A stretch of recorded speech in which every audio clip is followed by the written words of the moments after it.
Buenos días, tardes ya. Un saludo para todos. En razón de que mañana será un día donde se conmemora el aniversario de la Constitución del 17 y que vamos a estar en la ciudad de Querétaro, decidimos hoy presentar la legislativa del pueblo para poder conversar con ustedes, con los medios de comunicación, con los representantes de portales y de los medios en general. Entonces estoy a la orden. Antes quiero comentarles que recién terminé un libro a propósito del aniversario de la fecha en la que México perdió su territorio en 1847 y que ha sido ahora muy comentado incluso en Estados Unidos y en México. Tenemos que recordar la fecha porque es un ejemplo de lo que no puede volverse a repetir en México, una etapa de división interna, de lucha interna que se aprovechó para despojarnos de más de la mitad del territorio nacional. Es un libro de actualidad. Lo terminé, el año pasado lo terminé, pero no lo he presentado. Es un libro que creo estamos obligados a leer y a recordar, si no otros episodios, pero esta es una obra de mi autoría que incluso se puede descargar de manera gratuita. Ahí está el código de barras, y que es la historia de una sesión, la guerra, el Tratado de Guadalupe Hidalgo y sus cláusulas. También les voy a proporcionar la presentación en cómo se dio el expansionismo, cómo se aplicó. Estas son la primera parte, la negociación y firma del Tratado de Guadalupe Hidalgo, los procesos de ratificación en México y Estados Unidos. Es un libro, continúa, denle más adelante, es un libro interesante que, repito, todos deberíamos de leer en esta etapa en donde el expansionismo o el espíritu del mismo se mantiene, y que hoy más que nunca el pueblo de México debe mantenerse con conocimiento acerca de lo que sucedió en esta etapa. Cuando alguna gente opina sobre el intervencionismo y sobre la injerencia, no tiene idea de lo que México sufrió, a lo que México se le humilló en esta época de 1847, 1848. Por eso es que es importante no olvidarnos y recordar todo esto que sucedió. Entonces pongo a su disposición de manera gratuita este libro de actualidad que le denominé El Despojo. Es un libro que tardé más de un año en escribir, las fuentes. Esta donde fue la pérdida del territorio, de la mitad del territorio, que digo allí que es uno de los traumas históricos del nacionalismo mexicano. Y ahora que surgen amagos y jerecistas, por motivaciones ideológicas y políticas, hay que dar un paso adelante. Es un libro que a mí en lo personal me gustó mucho escribir, aunque cada vez que lo releo me causa una gran irritación por la forma en que fuimos tratados y fuimos despojados. También planteo en un capítulo la posibilidad de la reivindicación. No fácil, imposible, dicen algunos, pero atendiendo al derecho internacional que ahora ya no se observa, no hay que perder las esperanzas. Entonces es un libro que les recomiendo, les preparé un ejemplar a cada uno, porque lo estoy presentando con ustedes y espero sus comentarios. Ojalá y lo lean. Y también la gente que nos está viendo en este canal pueden descargarlo gratuitamente, todo el libro, El Despojo. Ojalá y también lo lean, sobre todo los compañeros que viven en Estados Unidos, los mexicoamericanos o aquellos que tuvieron que irse a Estados Unidos por necesidad, conozcan la historia de la parte donde viven, era territorio nacional, y la parte en que fuimos sustraídos, yo le llamo a esta obra El Despojo. Ojalá y puedan también leerlo, se puede descargar gratuito para todos los compañeros migrantes que viven en los Estados Unidos. Aquí está el código de barras, se mantendrá en esta página para que puedan descargarlo gratuitamente. Y está dedicado, quiero entregarle a la fuente este libro, y le toca en primer lugar a Francisco Rubio, que se lo dediqué, porque además es una fuente de primera. Tienen que estudiar. Y César, entrégalo a los demás. A todos les vamos a entregar un libro para que lo puedan leer. Es un libro que desde mi punto de vista es obligado leerlo y obligado que me den sus comentarios, porque es una etapa importante de defender a la patria, defender a la nación, de cerrar filas frente a las agresiones del exterior.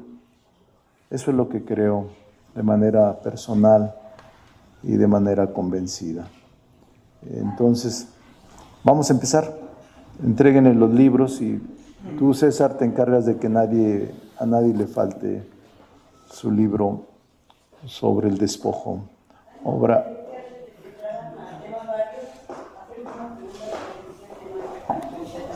Vamos a seguir lo que está ya planeado y lo vemos. Adelante. Lupis. Comenzamos con Francisco Rubio del Financiero. Paco Rubio, fíjate. Gracias, Lupita. Ya me están mazapaneando aquí mis compañeros, mis hermanos. Coordinador, ¿cómo está? Buenas tardes. Justamente sobre este tema, hablando del despojo. Verdaderamente el gobierno mexicano, ¿qué está haciendo para proteger a aquellos connacionales que por la necesidad se fueron a los Estados Unidos, en lo que, como está usted narrando en el libro, pues fue nuestra tierra? Y ahora hay unos agentes ICE que verdaderamente no están respetando los derechos humanos, tanto de mexicanos, centroamericanos, asiáticos, de otras nacionalidades. ¿Verdaderamente el gobierno mexicano está esperando más muertes y que sean de mexicanos para hacer una nota diplomática? Sí, yo creo que la presidenta Claudia Sheinbaum, que es la que es responsable de la política internacional de acuerdo con la Constitución, ha actuado a la altura de las circunstancias. Ha sido tema con el presidente Trump el trato para los inmigrantes mexicanos radicados en Estados Unidos, y ha sido tema de las distintas reuniones bilaterales con sus funcionarios de ambos gobiernos. Obviamente nosotros en el Poder Legislativo no aceptamos ese trato del ICE contra mexicanos y no estamos de acuerdo con las redadas, lo hemos dicho en muchas ocasiones. Y hemos expresado nuestra solidaridad para con todos aquellos que sufren todos los días, este acoso, este temor, este miedo, y que creemos que no va a llegar a feliz término este tipo de represión que están sufriendo millones de mexicanos en el exterior. ¿Guerra civil? No necesariamente, pero percibo que la gente en Estados Unidos está reaccionando positivamente. Artistas, cantantes, periodistas, cada vez se están dando, deportistas, incluso ahora en el Tazón o en el Super Bowl que va a llevarse a cabo a finales de la semana, sus directivos han dicho que le piden al ICE que no se acerque con los aficionados al juego más esperado del año. Y es una buena señal de conciencia de los jugadores, deportistas profesionales, de escritores, de artistas, de actores que se están pronunciando en contra de este tipo de manifestaciones, de este tipo de redadas, de este tipo de expresiones del gobierno de los Estados Unidos contra millones de personas. El gobierno de la presidenta Claudia Sheinbaum podría llegar a convocar a las demás naciones para sentar unas bases en contra de esta política de Donald Trump, hacer entender al presidente de los Estados Unidos. La presidenta Claudia Sheinbaum ha actuado con mucha prudencia. Yo la admiro porque no pierde ninguna reacción, no pierde su serenidad, no pierde su sensatez, no pierde su ecuanimidad, porque sabe muy bien que el desplante o la actitud arrogante se combate con serenidad y paciencia. La presidenta Claudia Sheinbaum debe de mantener la serenidad porque es presidenta de un país que somos socios comerciales, somos vecinos y estamos frente a un imperio con un poderío económico y militar sin precedente. Entonces, ella sabe que lo más importante es una buena relación y yo la admiro por su talante y la admiro por su firmeza, pero no pierde serenidad y no pierde prudencia frente al trato con el país vecino. Yo creo que debe de seguir así. Pero sí tiene la capacidad para convocar a las demás naciones. Sí, sí la tiene, pero será una decisión de ella. Yo creo que lo que está haciendo es lo correcto. Perfecto, si me permite cambiar de tema, coordinador. El día de ayer ya se da a conocer. Yo les pido que pongan el código de barras mientras dura la conferencia para que la gente que quiera descargarlo gratuitamente es simplemente poner su código de barras y bajarlo gratuitamente el libro, descargarlo. Sí, el día de ayer ya nace el Frente Amplio Democrático y dice que va a dar la lucha, no sé cómo sea esta lucha, para la defensa en contra de la reforma electoral. Yo creo que es bienvenido el Frente. El día de ayer nace una organización más. Los que somos demócratas no nos preocupa este tipo de surgimientos de organizaciones o grupos opositores o de derecha.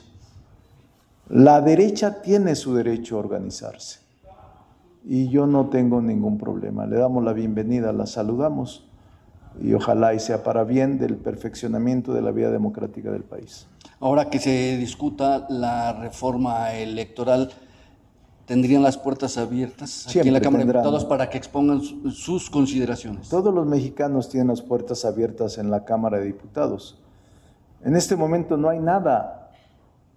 Es decir, estamos debatiendo la nada jurídica.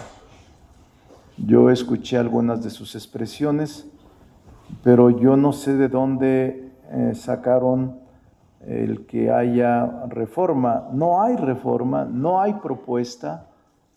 La presidenta de la República, Claudia Sheinbaum, el día de ayer anunció que sería en febrero cuando la presentara.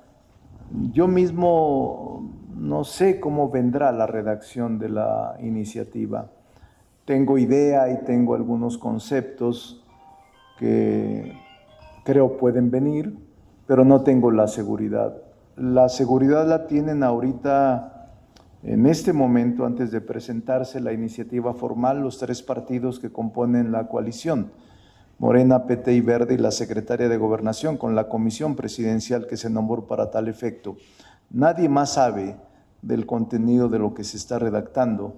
Todo lo demás son especulaciones vagas, son especulaciones totalmente inciertas.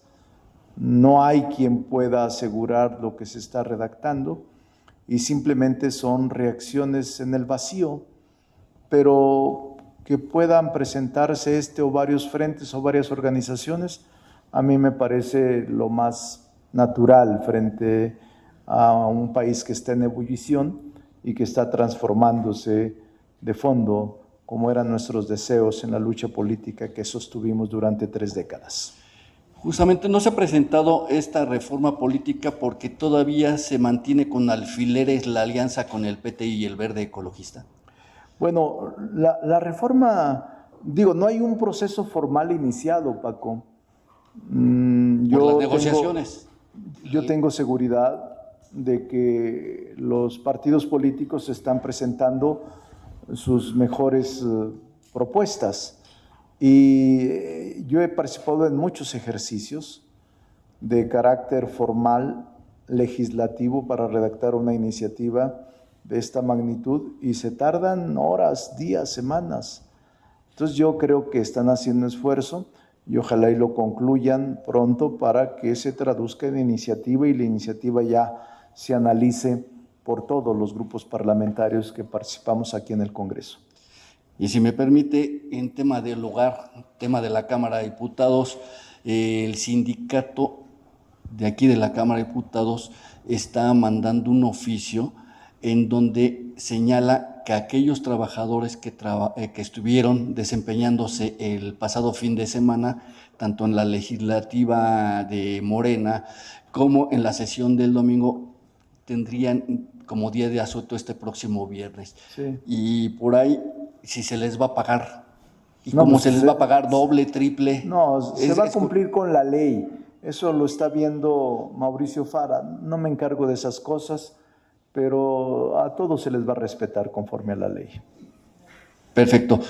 Es todo de mi parte. Gracias, coordinador. Gracias. Continuamos con Fernando Damián de Milenio. Fernando. Gracias, muy buen día. Día todavía, ¿verdad? Sí. Buenas tardes, coordinador.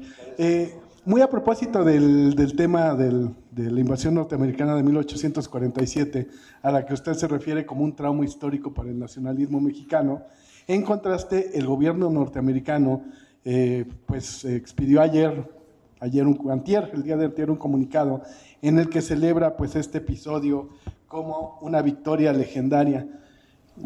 Hace alarde de esta situación. Yo le quisiera preguntar si para usted, para su juicio, este comunicado representa un agravio, una provocación, un simple alarde a los que acostumbra el presidente Trump, y si en su caso el gobierno mexicano tendría que expresar una posición más enérgica. La presidenta Sheinbaum solamente dijo que no somos Santana, que el gobierno actual no es Santana, y que en consecuencia ella no tendría una opinión adicional.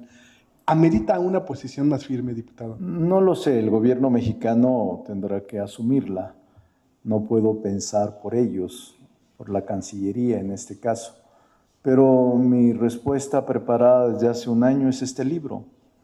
Ahí está la historia y ahí está una posición personal sobre este acontecimiento que nos lastimó, que la verdadera humillación que sufrimos se dio ahí. Y en gran parte se dio por la división de mexicanos y mexicanas en ese momento, entre liberales y conservadores, y dentro de los liberales, los puros y los moderados.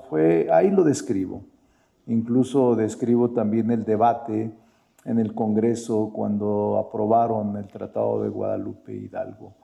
Fue muy triste. Y si lo leen ustedes, Más tristes se van a sentir cuando ondeaban las banderas de Estados Unidos en el Zócalo, invadidos por el gobierno norteamericano, en donde millones de gente sufrieron la vejación y la humillación. Por eso es importante leer, para no solo asumir actitudes retóricas y demagógicas, sino académicas e históricas, que son las que dan la razón de nuestro sentido y de nuestro patriotismo y de nuestro nacionalismo frente a etapas de agresión y de riesgo del extranjero. Pero en términos pragmáticos y actualizados, ¿no abre el presidente Trump esta herida en la relación bilateral y lesiona nuevamente pues, la dignidad de los mexicanos? Bueno, pues él es su estilo. No voy a confrontarme con él, es su estilo. Y yo tengo mi estilo, que lo traduzco en lo académico y en un libro de investigación histórica que deseo que todos lean y que aquí pueden descargar. Como segundo tema, la reforma electoral, coordinador. El día de ayer la presidenta Sheinbaum hablaba de que ya hay un acuerdo con el Partido Verde y el PT para avanzar en esta iniciativa, aunque legisladores y dirigentes de esos dos partidos matizaron el tema, dijeron que todavía no hay acuerdo, sino un diálogo. Nosotros sabemos que usted mantiene una comunicación estrecha con la secretaria de Gobernación, entonces quisiéramos saber si en este asunto usted nos puede dar el estatus que tienen en este momento las negociaciones y si ya sabemos cuál será la cámara de origen para esta iniciativa. Sí, no sabemos cuál va a ser la cámara de origen que seleccione la presidenta Claudia Sheinbaum, no lo sé, pero sí tengo una conversación, un diálogo fluido con la secretaria de Gobernación, que es la responsable constitucionalmente de mantener la relación con todos los partidos políticos y conmigo no es la excepción. Estoy enterado de que se están reuniendo, Fernando, el PT, el Verde y Morena, con ella y con Pablo Gómez, que es el presidente de la Comisión Presidencial para la Reforma Electoral. Y sé que han sido varias las sesiones a las que han sido convocados y que están tratando de llegar a acuerdos con acercamientos tangibles. Sin embargo, no sé el avance que lleven. Sí sé que se están reuniendo, pero yo espero que muy pronto nos digan. El plazo es febrero. Muchas gracias, coordinador. Gracias a usted, Fernando. Continuamos con Margarita Nicolás. Margarita. Muchas gracias, buena tarde a todos y a todas. Ahora que veo que pues, te has especializado en este tema del despojo, a mí me gustaría saber si realmente Santana fue el villano o él estuvo también presionado pues, para ceder esta parte del territorio nacional y que ha sido muy satanizado. ¿Cuál de estas virtudes es el que le podrías encontrar a Santana? Es muy buena pregunta. Por aquí te voy a poner, porque mira, antes en Luisiana, tienen que leer el libro. Ahí está la respuesta, Margarita, en el libro. Antes de Texas, que fue en 1845, en el expansionismo, Estados Unidos se apropió, compró Luisiana y Florida. Y luego, más adelante, a ver si está lo de Santana más adelante, describo el papel de Santana. Yo sí creo que tuvo él mucha responsabilidad, yo no lo exculparía. Creo que fue un agente encubierto. Algunos lo defienden, yo no. Y aquí miren, aquí está Polk. Por eso ustedes, no sé si recuerdan alguna expresión que dicen los polcos o el polquismo, porque fue con este presidente en 1845 donde se arrebató al territorio mexicano el despojo.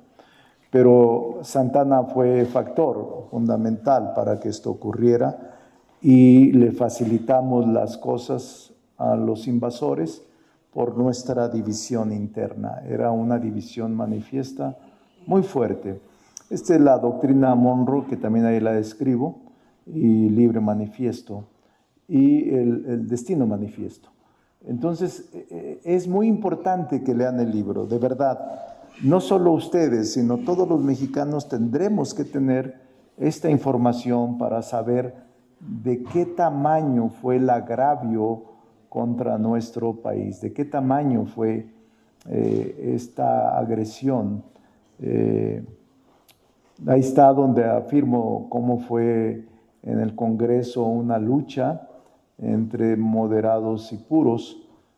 Hay, incluso mucha de la literatura la extraje de aquí, de las bibliotecas del Congreso, de los diarios de debates, consulté de ellas y tiene algunos antecedentes que no los contemplan libros anteriores. Entonces sí es importante que lo leamos, es un documento completo, ojalá y lo hagan. Y hablas del divisionismo de esta época. Actualmente también nos encontramos en una división de carácter ideológico y político. Esto permitiría que de alguna forma encubierta, pues los Estados Unidos se ingresaran a México con el pretexto que quisieran, precisamente con el combate al crimen organizado. Sí, toda división nos orilla a eso. Por fortuna aquí el 70 o más del 70% apoyamos a nuestra presidenta en su lucha con dignidad defendiendo la soberanía, más del 70%. Pero sí hay personas que se alegrarían con que Estados Unidos expandiera su territorio en contra nuestra. Y hay personas incluso que aplauden el intervencionismo, la injerencia extranjera en nuestro país, sin conocer la historia. Por eso hay que conocer la historia para poder opinar sobre lo que está ocurriendo en este momento entre la relación México-Estados Unidos. Dos temas que parecieran muy locales. Uno, esta sugerencia que hace la jefa de gobierno de la Ciudad de México de que los medios ya no publiciten tanto pues, la violencia que hay, porque dice que eso hace que la gente siga percibiendo que no se está combatiendo, pero vemos que todos los días asesinan, secuestran, hacen explosiones de drones. ¿Cómo no difundir esto cuando la población que no trae guaruras, que no tiene camionetas blindadas o que no trabaja en una oficina, pues están expuestos a esta violencia? Me gustaría conocer tu opinión. Y la otra es de que quienes quieran llegar a la Ciudad de México con motivo del Mundial tienen que estar vacunados. En muchas naciones se exige que vaya uno vacunado. ¿Esta es una medida correcta para quienes van a visitar México con motivo del campeonato? Yo creo que es una propuesta que respeto de la jefa de gobierno Clara Brugada. Yo prefiero medios de comunicación libres, no con decisiones impuestas o con decisiones recomendadas. Aunque no nos va bien en las redes, o hay crítica a nuestra función, o hay señalamientos a los errores que cometemos o a los excesos a los que estamos sometidos, yo prefiero eso, porque una nota que nos hace ver un error nos ayuda a corregir, nos ayuda a mejorar, nos ayuda a cuidar. Yo prefiero eso. Yo prefiero medios de comunicación libres, sin sesgo político ni partidista y sin que reciban indicaciones para golpear o para magnificar una imagen o una estructura del Estado. Pero yo respeto la expresión de la jefa de gobierno de la Ciudad de México. La vacunación, pues ya se aclaró en la mañana, desde ayer por el doctor Hersenovich, que hay suficientes vacunas, que no hay desabasto y que está bajo control el brote de sarampión que se presentó en algunos lugares. Pero sí sería motivo de que quien no se quiera vacunar no ingresara a nuestro país ya estando, por decir, en el aeropuerto. Son barreras sanitarias que siempre ocurren en cualquier frontera de cualquier país y México debería hacerlo. Y finalmente, ya hay muchas voces que señalan que Morena, el partido y el gobierno pues están ya trabajando con el PRI para que los acompañe en la reforma política electoral a cambio de dejarle 2 gubernaturas que serían Sinaloa y Michoacán. No, yo no creo eso, Margarita. Son especulaciones demasiado arriesgadas, falsas. Yo no creo que Morena esté acordando con el PRI, no lo creo. Y no creo que el movimiento lo permita. No, nosotros tendremos acuerdos con la coalición solamente, pero lo importante es respetar a todos los partidos, al PRI, al PAN, a MC, y que se lleve a cabo una elección transparente, objetiva, imparcial, con seguridad electoral, de defensa y de respeto al voto y a quien haga ese sufragio libre. Entonces, yo no creo esas especulaciones y no creo que eso ocurra. Muchas gracias. Continuamos con Maxi Peláez, de TV Azteca. Sí. Hola, diputado. Ya vimos quién es el... ¿Qué pasó, Maxi? ¿Cómo está? Buenas.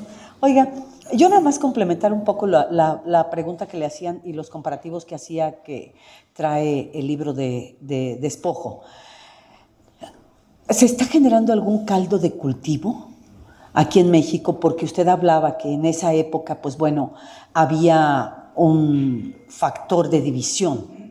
Si esta división se está viendo, independientemente de que usted dice que hay una amplia mayoría del 70% que respalda a la presidenta, ¿usted piensa que habrá un caldo de cultivo que está dividiendo al país y hoy que enfrentamos esas, o como país se enfrentan esas amenazas de Donald Trump, ¿se corre un riesgo similar al de la época de Santana? No, yo no creo. Y tampoco creo que se esté generando un caldo de cultivo de ningún tipo. No, esa es una obra académica, es una obra histórica que desde octubre o noviembre había concluido Maxi y que no la había buscado la manera de cómo presentarla y no la había presentado. Es historia, que no se nos olvide nunca la historia. Incluso hay al final del libro algunas de las propuestas que hago son la reivindicación del territorio, las reclamaciones extranjeras, las lecciones globales, todo esto, miren, en medidas de defensa del territorio. No es un asunto partidista, faccioso o incluso oportunista por el momento por el que atravesamos, pero sí es un libro de reflexión y es un libro que llama a que actuemos en unidad y que la mejor defensa de la nación es la unidad. Es un libro completo, muy profundo. Halago en boca propia es vituperio, pero es un libro que vale la pena que lean. Y no se trata de ofender a nadie, ni de buscar esto que usted dice. No se trata de eso. Se trata de una reflexión serena, seria, de mexicanos y mexicanas acerca de la historia que se registró en 1847 y 48. Y hablo ahí todo. Es un repaso histórico en esta etapa tan lamentable para el país.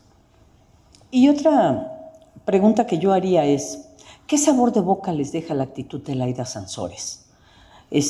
Con los mismos diputados de Morena en Campeche. Y también, ¿qué sabor de boca? Ya se lo preguntaban, esto de que dicen en el gobierno de la Ciudad de México que la percepción, que lo que difunden los medios, la nota roja, es la percepción que se genera, ¿no? Son dos cosas que pueden ir de la mano. Por ejemplo, Laida lo hizo ya en su momento o lo está haciendo en su momento con periodistas, hoy lo está haciendo con legisladores locales de su propio partido, hay una ruptura ahí. Sí. Primero preguntarle sobre esto de Laida, sí. Y después yo quisiera que usted me dijera qué sabor de boca les deja que un gobierno que se dice de izquierda, usted dice que es un demócrata, hoy pida, por ejemplo, que se le baje a la nota en los medios? Bueno, primero, no estoy de acuerdo con lo que sucede en Campeche. Nos sitúa en un plano de confrontación que afecta al movimiento que pertenecemos. Cualquiera que sea el origen, incluso el desenlace, Maxi, nos afecta como movimiento y afecta la unidad de Morena en el país. Por eso yo ayer hacía un exhorto, hoy lo repito, un exhorto a ambos poderes, al Poder Ejecutivo que encabeza la gobernadora Laida Sansores y al Poder Legislativo que encabeza un grupo de legisladores del mismo partido, y que eso le afecta al movimiento, pero también le afecta a la presidenta de la República, Claudia Sheinbaum. Todos estos desencuentros, excesos, errores, irregularidades, conductas inadecuadas que cometemos, le afectan a la presidenta Claudia Sheinbaum y le afectan al movimiento para cuidar y seguir fortalecidos y consolidados en torno a las elecciones y a la ratificación de nuestros triunfos.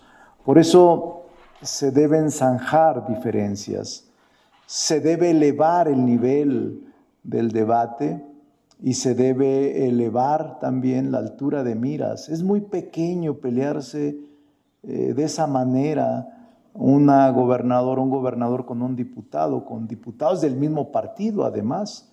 Yo hago un exhorto para que puedan buscarse acuerdos, consensos y no privilegiar el desencuentro y la confrontación, porque además Campeche tiene elección el próximo año para renovar gobernador, diputados federales, presidentes municipales y diputados locales.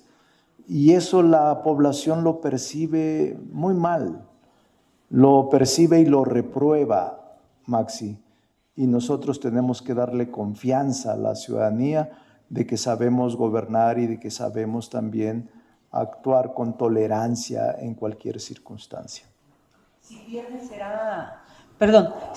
será responsabilidad de la gobernadora. No, yo no quiero responsabilizar a nadie, pero todos tenemos un porcentaje de responsabilidad, todos.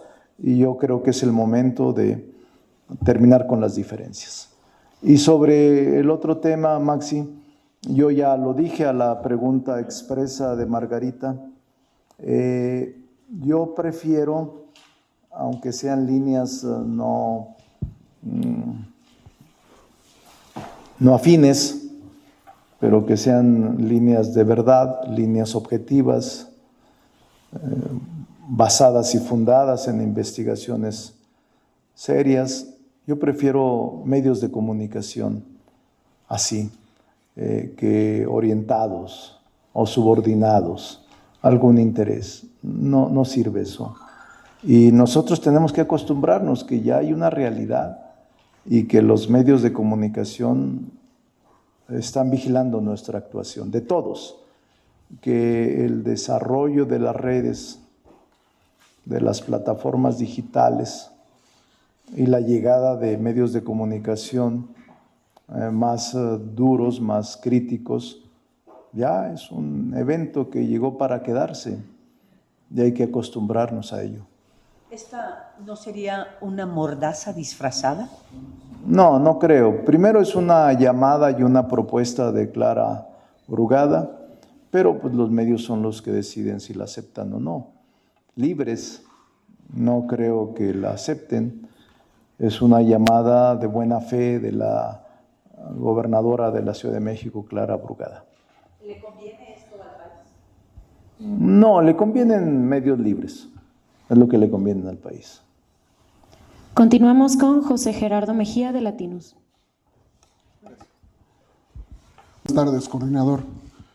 Preguntarte de entrada, con base en los conceptos que tienes o que te han llegado o que has comentado sobre la reforma electoral, si los plazos todavía, porque no queda claro si realmente se va a presentar en febrero.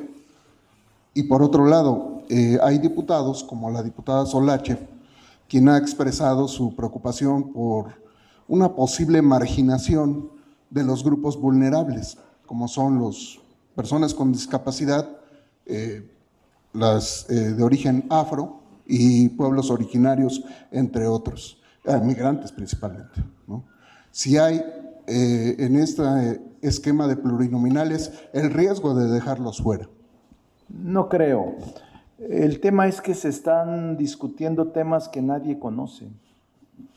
Yo respeto a la diputada Solache, pero yo no creo que ocurra esa marginación. No conozco que haya una redacción, una propuesta que tienda a eso. Estamos nada más especulando, hablando de temas que no sabemos si vengan en la reforma. Entonces esperemos que venga la reforma, la propuesta, la iniciativa para poder discutir sobre temas concretos. ¿Y los plazos siguen vigentes? Los plazos siguen igual, Gerardo. El cálculo y la estimación mía es que febrero es el plazo fatal para la presentación de la iniciativa y nos alcance a ejercer nuestra responsabilidad y abrir el debate lo más amplio posible. Bien, y le pregunto, ahorita que estaba hablando de medios de comunicación, ayer en el noticiario nocturno sacamos un reportaje en el que se muestra con contratos como Grupo Andrade, quien tiene un medio de comunicación, y una de sus directivas es hija de Rosa Isela Rodríguez. Tiene pues una línea editorial, por decirlo, laxa, con la 4T, contratos por más de 30,000 millones de pesos. Y se hacía el comparativo, siendo Peña quien tuviera ese escenario con algún funcionario, la entonces oposición los hubiera despedazado. ¿Qué opinión tiene de eso, al margen de su trato o de lo que opina de Rosa Isela, por favor? Bueno, primero, mi opinión sobre Rosa Isela Rodríguez, que es la secretaria de Gobernación, es una opinión positiva. Me parece una mujer capaz, inteligente, pero sobre todo honesta. Tiene muchos años en el servicio público y nadie le ha descubierto, la ha evidenciado de algún acto de corrupción. Yo la conozco hace muchos años. Es la misma mujer, sensible, prudente, conciliadora, muy cuidadosa de las formas, de muy buen trato político con todos. Entonces yo no tengo más elementos que esos que me han dado el trato directo con ella. Mujer honesta, respetuosa, institucional y serena. Su hija, a la que mencionan en su reportaje, trabaja en una empresa privada. No tengo elementos mayores. Creo que todos tenemos derecho al trabajo. Yo tengo 14 hermanos y pues trabajan en instituciones o en empresas privadas, muchos de ellos. 3 trabajan en el servicio público, David, que es gobernador, Saúl, que es senador, y yo. Pero los demás trabajan pues, en empresas privadas o en su consultorio o en el rancho, y creo que todos tienen derecho a un trabajo y que no haya ningún acto que pueda vulnerar la ley. No conozco a la hija, nunca la he visto, nunca he platicado con ella, pero lo que he visto y lo que percibo es que es una jovencita preparada, una jovencita que está haciendo un esfuerzo de salir adelante y de enfrentarse a una realidad no fácil por el peso de su madre como secretaria de Gobernación. Perdón que insista, diputado. Le pongo entonces el escenario, siendo oposición, siendo Peña Nieto, quien tuviera un funcionario que tiene una hija en un medio que es obsequioso con el gobierno en turno, ¿usted cómo lo calificaría?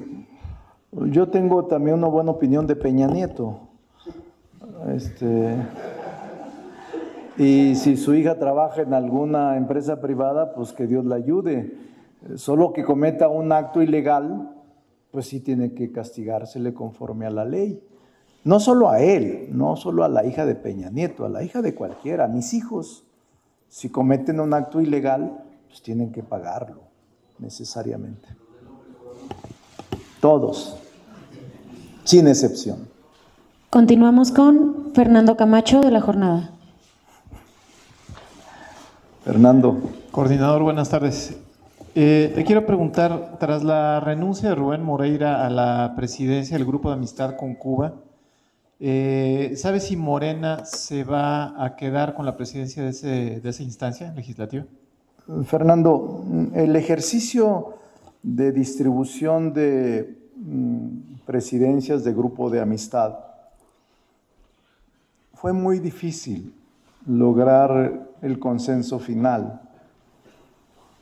Rubén Moreira es un legislador con experiencia y él había solicitado, su grupo parlamentario, asumir la presidencia de ese grupo de amistad, que históricamente lo había tenido el PRI, y que muchos de sus miembros siempre mostraron simpatía por Cuba.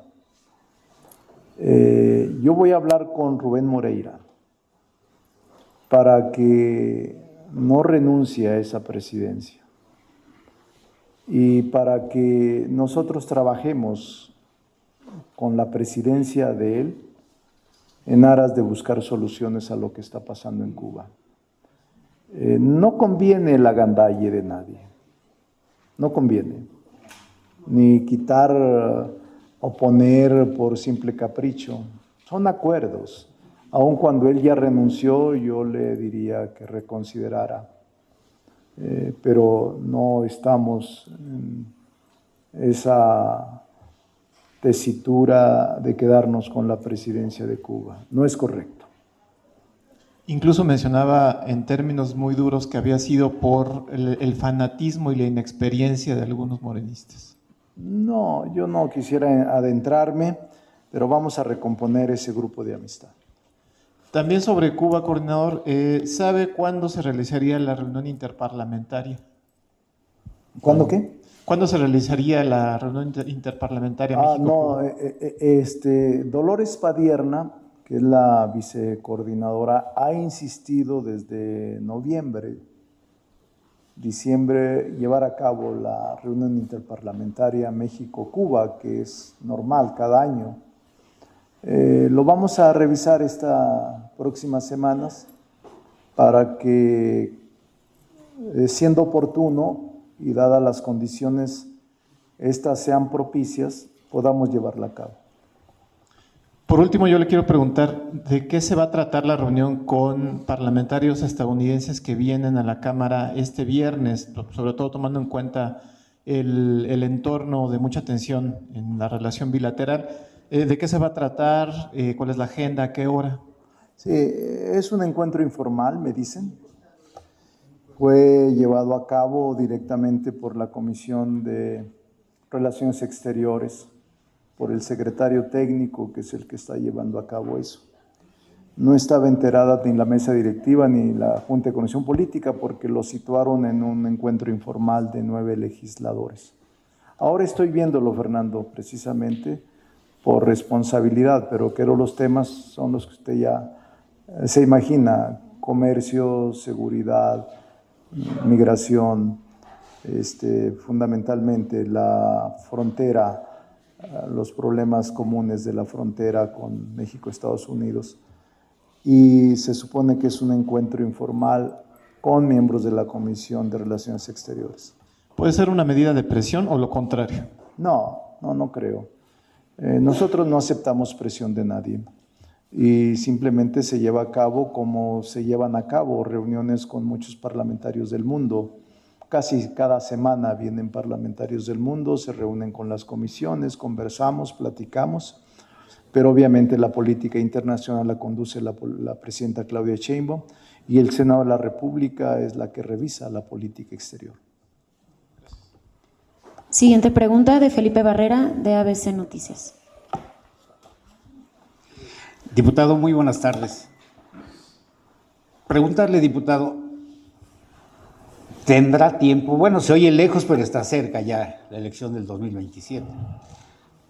¿Le dará tiempo a Morena pues recuperar esa confianza que se ha perdido o que han perdido muchos ciudadanos por tantos asuntos que se han dado a conocer de manera pública? Sí. O sea, por ejemplo, ahorita no es convincente lo que se ha dicho en torno a la separación o destitución de Adán Augusto López de la coordinación de Morena en el Senado. Está la investigación todavía del esposo de la gobernadora o ex esposo de la gobernadora de Baja California. Está lo de Campeche, está lo de la Ciudad de México. ¿Sí alcanzará a Morena pues rescatar esa confianza que ha ido perdiendo paulatinamente por parte de muchos ciudadanos? Y hablo de ciudadanos de a pie, de los que votan y que se han desangelado, se han desilusionado de muchas acciones de Morena, porque, por ejemplo, el caso de Adán Augusto, suena increíble, mucha gente lo dice, de que no haya investigación o nunca se haya investigado a Adán Augusto de sus nexos con la barredora. Entonces, esa situación, la pregunta es concreta, diputado, ¿sí tendrán tiempo para restituir aquel daño que ya se le ha causado al movimiento de la 4T por este tipo de situaciones y otras más? Sí, Felipe, nuestro movimiento al que pertenezco está muy consolidado. Es fuerte gracias a millones de mexicanos y mexicanas y gracias a las políticas públicas que ha implementado Morena. ¿Cuáles son ellas? La política social más ambiciosa en la historia del país. Nadie, ningún gobierno ayudó a tanta gente en tan poco tiempo. La política social es un signo distintivo de la Cuarta Transformación. También tiene en su haber construido un sistema de seguridad, Guardia Nacional y otras instituciones que están recuperando la paz y la tranquilidad, cuyos desenlaces estamos viendo de una herencia que recibimos de un Estado fallido, pero también aparte de la política social, la educación, el sistema de salud que se está reforzando, la economía. Cuando llegamos a la presidencia decían que el peso iba a devaluarse y llegaría a 25 o 30 pesos por dólar. Se equivocaron. Dijeron que el Estado se iba a caer, se equivocaron. Ayer mismo se dio la inauguración de una obra extraordinaria de servicio público, el tren interurbano, que es una maravilla y que tardó 11 años para que se pudiera constituir. Pero como es infraestructura carretera, infraestructura en puertos, nuevos aeropuertos, nunca se había hecho tanta obra por parte de gobierno alguno. La presidenta ha continuado. Por eso creemos en que la gente va a valorar todo eso. Que estos eventos que usted me dice de Campeche, de aquí, de la ciudad, son parte de la existencia de un movimiento tan grande en donde hay a veces errores. Pero yo estoy seguro que la gente nos va a calificar bien y ya lo veremos en el proceso del 27 y del 30. Debemos hacer un esfuerzo nosotros porque nuestro comportamiento no riña con los principios de Morena y de que nuestra conducta no se aleje de los postulados de Morena. ¿Merecerían, diputados, los ciudadanos que confiaron en Morena, que llevaron a Andrés Manuel López Obrador a la presidencia, una explicación pues no solamente amplia, sino creíble de lo que ha ocurrido, de lo que se ha visto? porque sin duda que ha afectado al movimiento de la 4T, todo este tipo de situaciones. Y bueno, pues aquí también en la cuestión de su partido, en la presencia de Andy, pues también se percibe que hay incomodidad para algunos miembros distinguidos del partido Morena. ¿Esto cómo aclararlo? ¿Cómo decirle a la gente que siga confiando en ustedes cuando precisamente ese tipo de situaciones pues ha llevado al mínimo la confianza que en un momento dado les dieron a la 4T? Con hechos, con procesos de transformación que son los que está viviendo México, con haber sacado de la pobreza a 13,5 millones, con haber elevado a clase media a millones de personas. Son hechos los que van a demostrar que el proceso de transformación que estamos viviendo es benéfico para el país y que no se trata de personas. Yo creo que nuestra principal exponente, la doctora Claudia Sheinbaum, es una mujer capaz, honesta, con mucho amor a la gente y con sensibilidad. Ese es nuestro referente y ese es nuestro escudo para decirles que se seguirá transformando México y que confíen en la presidenta y que confíen en el movimiento que llevó a la presidencia de la República, Claudia Sheinbaum. Gracias, diputado. Gracias a usted. Y por último, la periodista Ivonne Melgar le formula a distancia la siguiente pregunta. Sí. Hay versiones, coordinador, de que usted tendría los dados cargados en el relevo de la Auditoría Superior de la Federación a favor del auditor Colmenares, versus una corriente que se dice representa a la presidenta Sheinbaum y que buscaría un cambio de fondo. ¿Cuál es su postura al respecto? Que es falso, son especulaciones. Hoy vi, esta que dice nuestra amiga Ivonne Melgar. Ivonne, no es cierto, no hagas caso. Es que la verdad es que se dan cosas impresionantes. Hoy leí una columna, no sé si a eso mismo diga, que voy a proponer que sea, ¿cómo se llama? Un amigo mío que está aquí.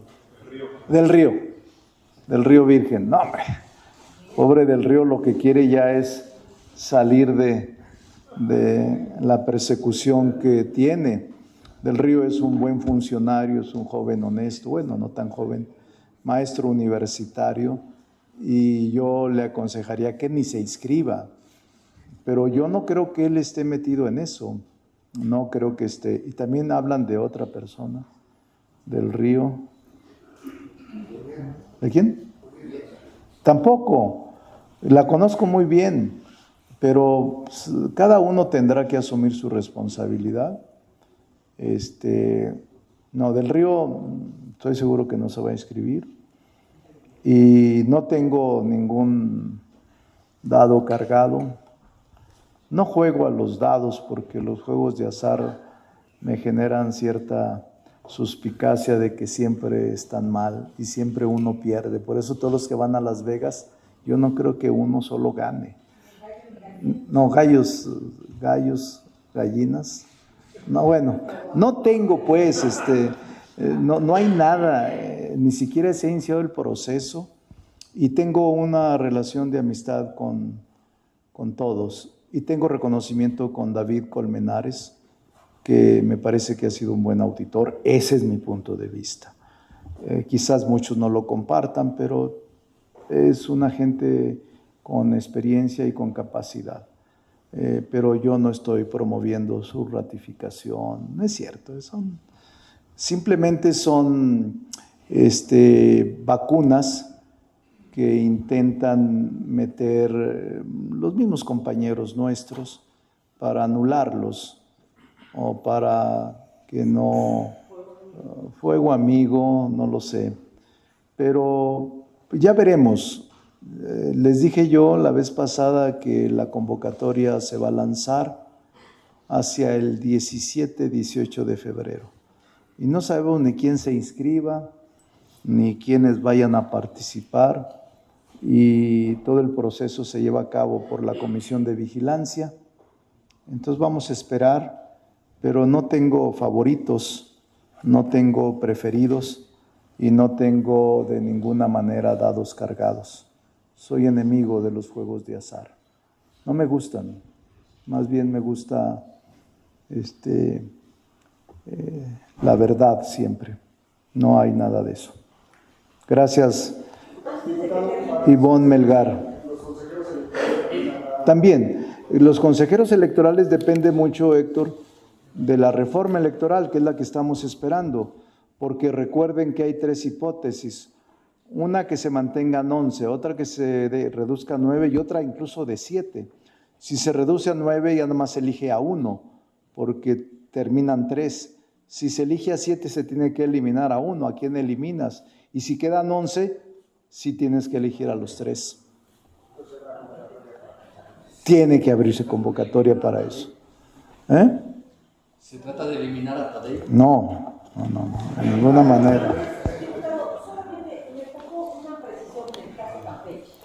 ¿Será necesario que se mantenga el fuero de los legisladores en Campeche precisamente, y bueno, no solamente en Campeche, sino en términos generales, precisamente para enfrentar los embates del poder, como el caso de Laida Sansores? Mire, esa es una pregunta de fondo, Maxi, como todas las que han hecho. Yo escribí un libro hace 20 años, se llama Fuero Constitucional, el libro. No, también ya existía, sí existía. Más de los gobernadores del PRI contra los opositores, nunca de los gobernadores del mismo partido con legisladores del mismo partido, que es lo que está ocurriendo.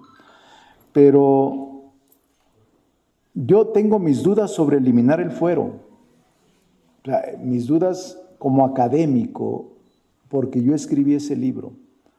Sin embargo, acataré lo que la mayoría de legisladores diga, en el caso de Morena.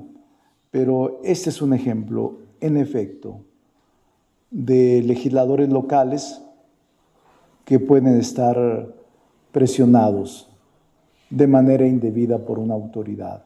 Y sin fuero, pues en cualquier momento los pueden detener, aún en el cumplimiento de sus funciones. Quizás dentro del recinto no, pero salen del recinto y los aprenden.